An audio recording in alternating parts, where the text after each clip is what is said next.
Mbia, hiyo vibe utakayokutana nayo sio ya kawaida. Ubungo oye! Kibamba oye! Ubungo yetu! Samia oye! Nchimbi oye! Mheshimiwa Mwigulu Nchemba oye! Na nyewe wenyewe oye! Mheshimiwa Dr. Mwigulu Lameck Nchemba, mbunge na waziri mkuu wa Jamhuri ya Muungano wa Tanzania, waheshimiwa mawaziri, mheshimiwa mkuu wa mkoa na viongozi wote ambao mmefuatana na mheshimiwa waziri mkuu pamoja na wananchi wa wilaya hii ya Ubungo, Jamhuri ya Muungano wa Tanzania, kazi na utu. Mheshimiwa waziri mkuu, kwanza nichukue nafasi kukushukuru sana kwa kunipa nafasi ya kusalimia hapa katika wilaya yetu ya Ubungo yenye majimbo mawili ya Kibamba na Ubungo. La pili, nichukue nafasi hii kwa niaba ya wananchi wote wa jimbo la Ubungo kukupongeza sana kwa uteuzi wako kwa nafasi ya waziri mkuu wa Jamhuri ya Muungano wa Tanzania. Hapo vipi? Simpige makofi kwa uteuzi huo.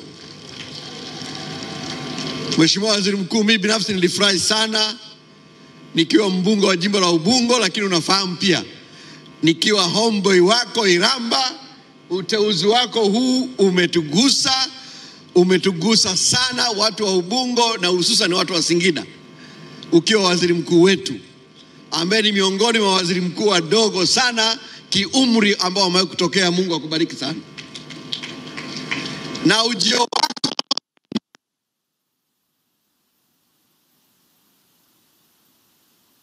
na mtandao wako wa mahusiano mapana katika nchi hii utatusaidia kuendelea kujenga mahusiano ya wadau mbalimbali katika nchi yetu, ili nchi yetu iendelee kuwa na amani na utulivu. Lakini pia katika wilaya yetu ya Ubungo, kama alivyoongea Mheshimiwa Angela Kairuki, ujio wako kwa nguvu yako na ufuatiliaji wako ambao tunaufahamu na uamuzi wa Mheshimiwa Rais wa kurudisha TAMISEMI kwenye ofisi ya waziri mkuu, sisi tunaamini hiyo ni dawa ya changamoto nyingi sana katika jamii yetu. Tunaamini kwa jinsi ambavyo tunaweza kufuatilia barabara yetu korofi ya Kimara Bonyoko mpaka kule Kinyerezi imepata dawa. Tunaamini miradi yetu ya DPP ambayo inahusisha kilomita 25, barabara 20 katika jimbo la Ubungo zimepata dawa.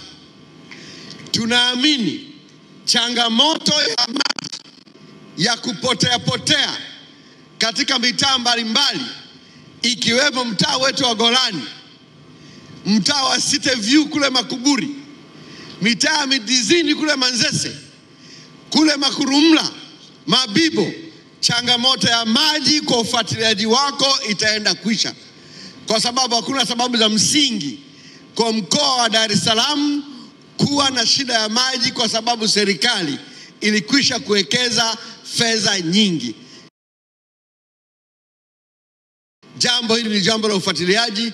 Tunaamini Mheshimiwa Waziri Mkuu, tunakufahamu kwa ujana wako, kwa ufuatiliaji wako, kwa uchungu wa shida za Watanzania.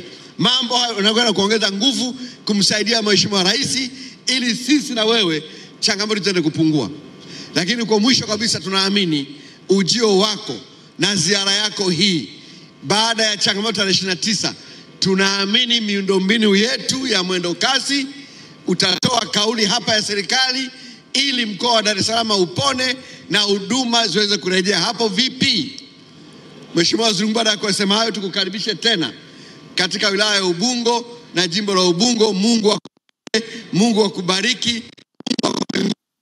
Tuendelee kufanya kazi ya kumsaidia Mheshimiwa Rais Dr. Samia Suluhu Hassan kuendelea kuleta ustawi katika nchi hii. Mungu awabariki sana. Asante. Ubungo oye! Asante sana Mheshimiwa Waziri Mkuu.